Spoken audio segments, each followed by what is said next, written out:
Have you ever felt? Are you listening? Damn.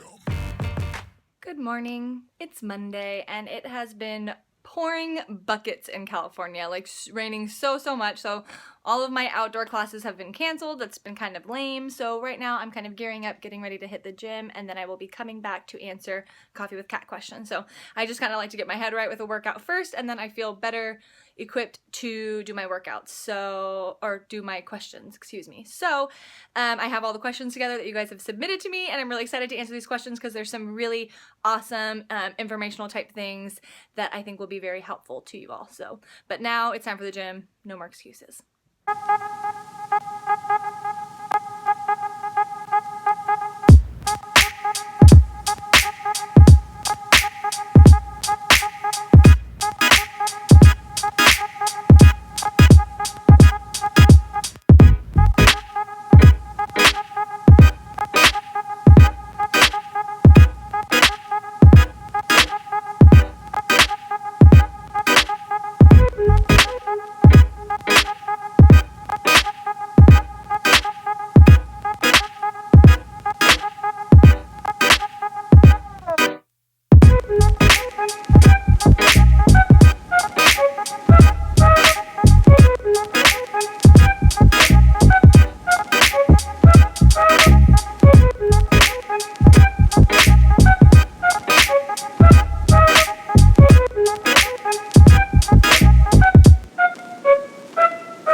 Holy moly, just got out of the gym, and I'm not just soaked with sweat. I'm soaked from the weather outside. It was, of course, it lets up the second I get in my car, but it was pouring buckets when I walked out of the gym. So I ran to my car, and my shoes are all wet and I'm all wet, but I had a really good workout.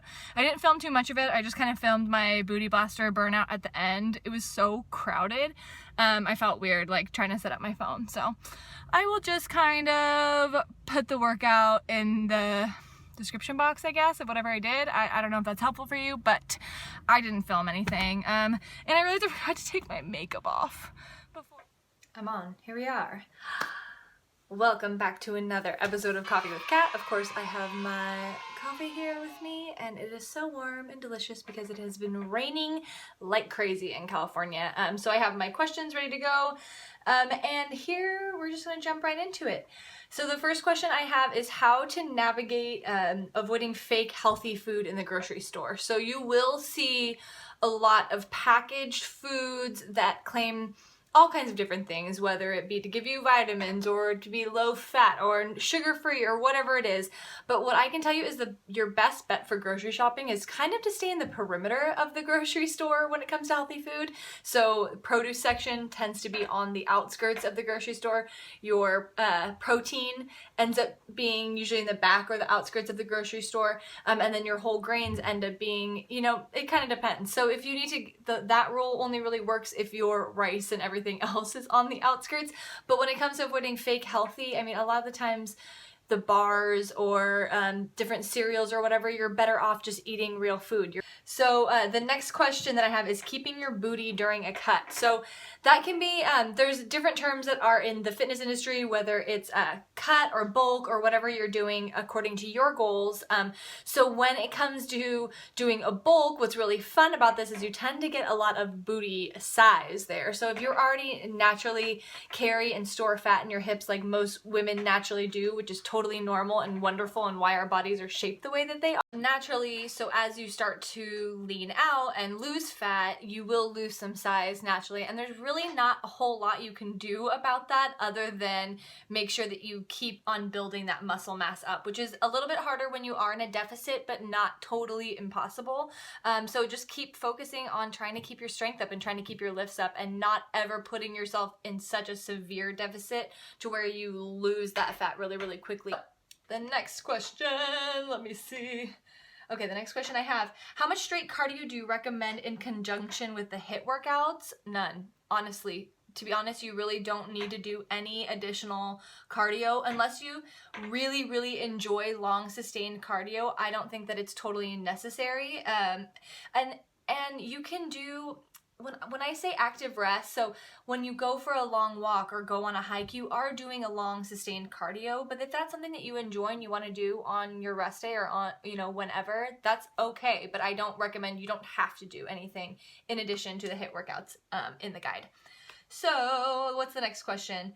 Is gaining weight while starting macros normal? And when does this subside, if so? So it really just kind of depends. So if your goal is to gain weight, then that can happen pretty quickly early on. But if your goal is to lean out, sometimes when you're consuming more food than you are naturally and you step on the scale, that weight will be up. If you're consuming more water, that weight will be up. So I actually recommend just trying to stay off the scale for long periods of time. The only reason why I have you weigh yourself at all is to calculate your macros, so it's not totally necessary to get on the scale. Focus more on measurements or how you're feeling, if you're feeling stronger, and you will start to see progress. I'm telling you, you will if you're consistent.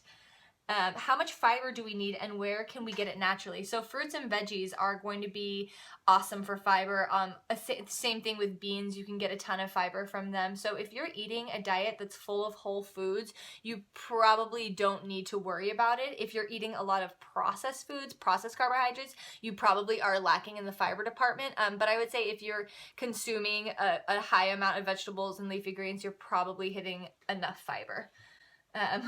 What kind of champagne do you prefer, Brut or Extra Brut? I'm gonna be honest, I'm not the biggest champagne person. I know.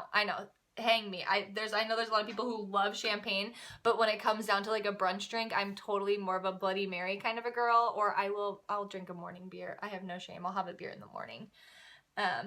Any negative or positive to splitting your workouts, like 3 rounds in the morning, 2 rounds at night, 5 rounds all at once? So what I will say is when you do push and do those full 5 rounds, a lot of times your muscles are so warmed up, so those last couple of rounds you're burning so much fat and you're doing so much amazing work during that last little bit of time.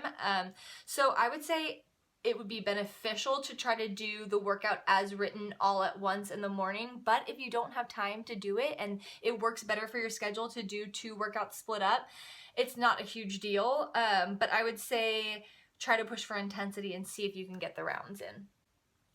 So another question, why eating less would make you gain weight? So if you're constantly putting yourself in a caloric deficit, so if you're not giving your body enough calories, and then you're doing your workouts in addition, your body naturally is going to say, you know what, we need to hold on to fat and store because we're starving. We're not getting enough food. So if you consistently eat in a deficit, you will see your weight go up. I absolutely guarantee it. Cardio versus weight for fat loss.